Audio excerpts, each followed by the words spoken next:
For sure, as a nation, we have lost a great leader. But we know very well, as the Bible says in Ecclesiastes chapter 3, verse 7, that there is time for everything.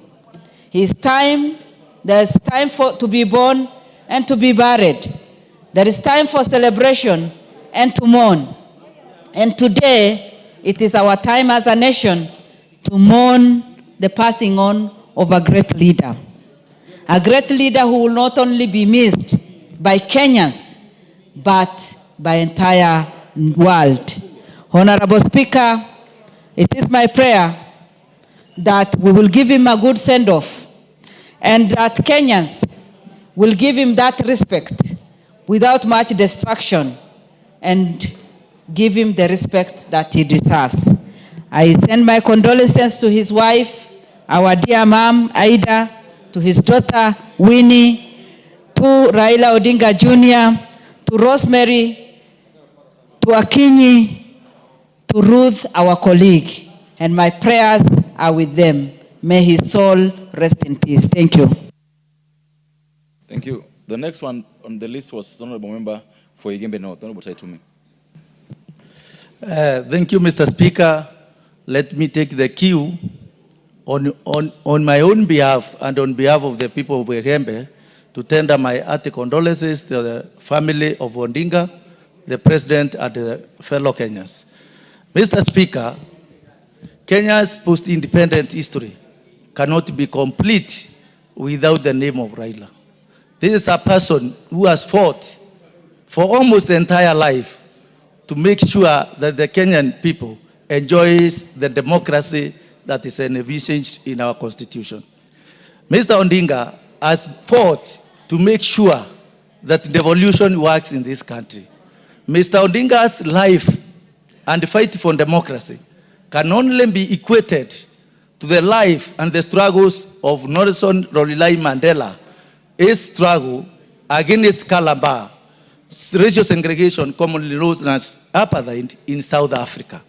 Yesterday, Mr. Speaker, the entire country was engulfed by a dark cloud when the news of passing on of the great Kenyan, the Honorable Raila Odinga, was announced.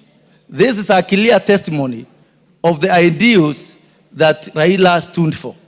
Despite losing in several elections, whereby he contested to be the president of this country, Mr. Raila Odinga made sure that this country remains united.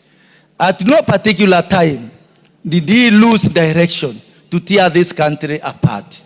Mr. Raila Odinga was never tribal. Even Lucy, he did not condemn any community having caused its defeat.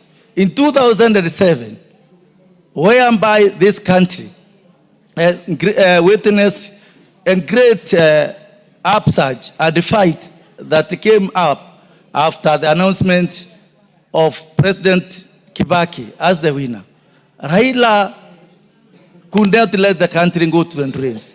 This is a man who walked his talk. When he said something, he did not mind how many people were against it. He stood for what he believed in.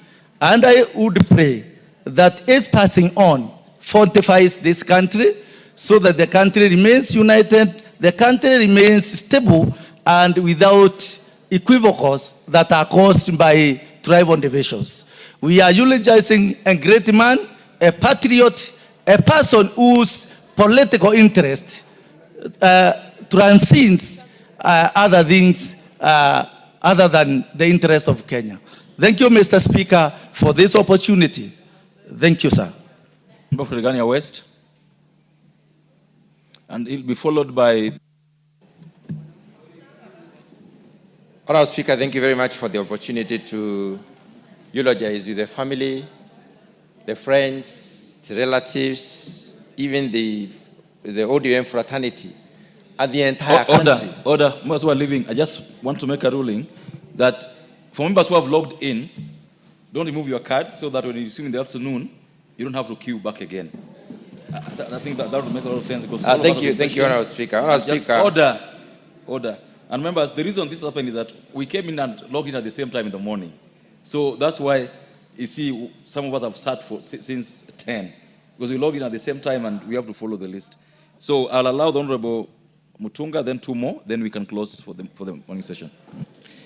Honourable Speaker, I stand to eulogize with the family of the late Honourable Raila Amolo Odinga, his dear wife, his daughters, and the son, Honourable Speaker, our colleagues, Ruth, who is in my committee, and also the brother, Senator Uhuru Odinga, and others, Honourable Speaker. Honourable Speaker, I also know that many Kenyans are affected. The members of the ODM party are affected. The lovers of democracy in this country are seriously affected because Raila has been a great pillar in fight for democracy. Honourable Speaker, to all of us, we have learned many lessons. We have learned courage as a lesson where Raila Amolo Odinga is concerned. The right Honourable Raila Amolo Odinga has been a beacon of hope for many of us in this country. He has spearheaded many courageous fights. He has spearheaded the fight for democracy and the scrapping of Section 2A of the Constitution then. Honourable Speaker, Raila has been a great man who has fought for this country, not only for democracy, Honourable Speaker, he was at the forefront in fighting for the Constitution. Kenya today enjoys about the best Constitution in Africa, which has really exposed our people to living the lives of the 21st century. Honourable Speaker, were it not for him, I don't think we would have achieved it in the time we did achieve that particular Constitution. Honourable Speaker, in that Constitution, the Honourable Raila Amolo Odinga made sure that the rights are properly captured. The chapter on rights and fundamental freedoms is very articulate and very detailed. The issue of the right to association, the right to freedom of expression, and many other freedoms have been very well articulated in the Constitution. And he is one of the people who have even demonstrated in this country that people need to be heard. Honourable Speaker, in all the cases that the late Right Honourable Raila Amolo Odinga lost as a presidential candidate, he chose peace. He chose to negotiate. He never chose to throw this country into trouble. He never chose the war, any other, solution to such problems. He chose to negotiate. And since he's been negotiating, we need to learn as leaders, when we make inflammatory statements and try to bring our people against others, we need to know that Kenya is a unitary state. It is indivisible. This is where we all live, and this is where we shall all live, and this is where our great children and great-grandchildren will live. And therefore, we need to maintain it as a country where everyone feels comfortable to live as a Kenyan. Honourable Speaker, the Honourable Raila Amolo Odinga was also in the forefront in the fight for devolution. He has helped uphold devolution because the idea is to try and even out the development. And it's upon realization that certain parts of this country were not accessing development because they were not in the top echelons of leadership of the country. The present war that Raila Amolo Odinga was fighting, which is enshrined in the NADCO report, is the war on the fidelity of the political parties. And this is a war that needs to be fought, and we need to remember that it is a war that needs to be won as well. Finally, Honourable Speaker, I would like to thank the President for considering that Honourable Raila Amolo Odinga deserves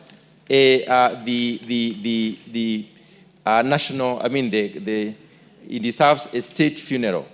This is a deserving man. He's been the first.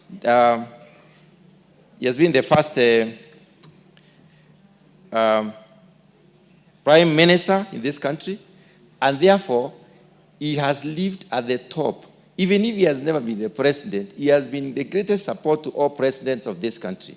And in that case, Honourable Speaker, he really deserves to be given a state funeral. And that is why most of the Kenyans today are mourning. We all are mourning because we have lost a great man, we have lost a great hope for this country, and his loss has left a huge gap. This, we need to pray that it may be filled correctly. Honourable Speaker, with those very few remarks, I wish to pray that the soul of Honorable Raila Amolo Odinga rests in eternal peace. Thank you. We'll have the member for Bureti, then we'll close the member for Seme this morning. Thank you, Honorable Speaker. I stand to join Kenyans and the members here, and on behalf of the people of Bureti, wish to convey our condolences and to the people of Kenya, particularly the family of the late Raila Amolo Odinga, the people of Kisumu, the ODM fraternity, and the rest of the world. We join in mourning and speak of the great things Raila Amolo Odinga has done, not only in advancing the democracy and the democratic space in the country, but also in the improving and in the holding together of a nation. In times of crisis, Raila Amolo Odinga has stood with the side of history for progress and for the people so that we can remain together as a nation. Today, Honorable Speaker, is a sad day for the country. And knowing this, we want to stand together as a nation and remember the work that he has done, to further the work that he has done in peace building, in bridges building, and in also making sure that this nation remains as one unitary state. One of the great legacies Raila Amolo Odinga has left is a unified country. You may recall, Honorable Speaker, that at the death of the Jaramogi Odinga, the opposition was such a strong movement in this country.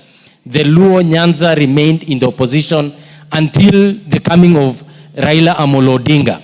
And one of the great legacies he has done, he has left the people of the Luo Nyanza in government and brought the nation together, and the party of ODM joining together with UDA and the Kenya Kwanza government to advance the prosperity, the peaceful coexistence, the unitary state of Kenya, and making sure that we all move together as a nation. It will be remembered also that Raila Amolo Odinga is the only leader who has been able to remain faithful, forthright, and focused in having the nation move along. He has joined hands with his nemesis for the sake of the nation. He has stood strong against the tide of corruption and made sure that this nation moves on. He has remained focused to see that development in all parts of this country remains as the mainstream idea that propels and compels us and put us together in the vision. You will recall that the crafting of the Vision 2030, Raila Amolo Odinga was part of the team that put together that Vision 2030. We are almost achieving it. We are not yet there, but we know those who believe in democracy, like ourselves, those who believe in freedom, like ourselves, those who believe in devolution, like ourselves, those who believe in the focusing of our energies and concentrating our forces to be able to move this country forward is the greatest thing. Now we call upon all and sundry that we may come together in this moment, not only to look at the vision that he had, but also at the ideas that he held dearly. The convictions of free speech, the idea of democratic space being opened up, and the people of Kenya coming together to not only celebrate his life, but also to reflect upon the days of his life and see what manner of man he has been, what manner of a leader he has remained, and what manner of a person that he stood for. We will miss him, but we know his ideals lives on. And on that end, we know we join together with the President of the Republic, Dr. William Samoei Ruto, that moving forward, we will remain focused, we will remain steadfast, we will remain a people and a nation under God, and we know that we will remain as a nation together moving forward. Raila is dead, but Baba lives on. Thank you, Honorable Speaker. Honorable Nyikal, finally for the morning session. Thank you, Mr. Speaker, for this opportunity. I sadly rise on behalf of myself, my family, and most importantly, the people of Seme, to pass my condolences to the family of the right Honorable Raila Odinga. To pass my condolences to the people of Kenya for the loss of the best president we never had. A leader who truly stood for democracy. A leader who wholeheartedly loved the people of Kenya. A leader who truly believed that the sole purpose of acquiring power is to improve the lives of the people. A leader who believed that power emanates from the people. For all this, he was detained for 8 years. For this, he sacrificed his ambitions more than once, or even victory, to work with his political enemies, as if they never fought bitterly before those victories or losses.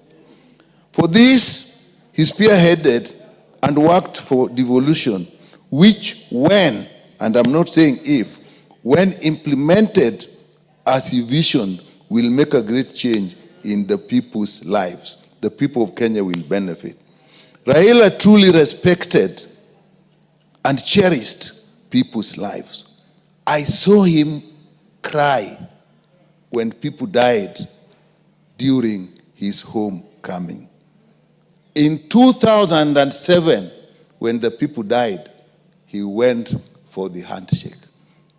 After his homecoming, when people died, in 2007, he went for the coalition government when people were dying.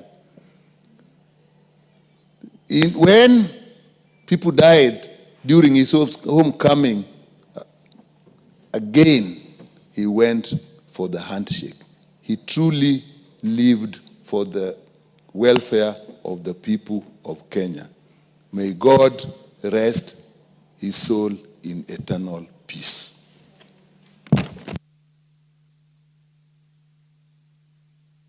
Members who are queued to speak next, and I can see you in the house. Please just come on time so that you're not skipped. I can see the Honorable Richard Yegon, Parashina, all the way down through Honorable Waida. Just come on time so that when your name is called in the afternoon, because we don't want to skip anybody in the afternoon again. Thank you so much. All members, and the time now being 1 p.m., 1:16 p.m. This House is adjourned until today, Thursday, 16th October 2025 at 2:30 p.m.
That are doing outstanding work. From the women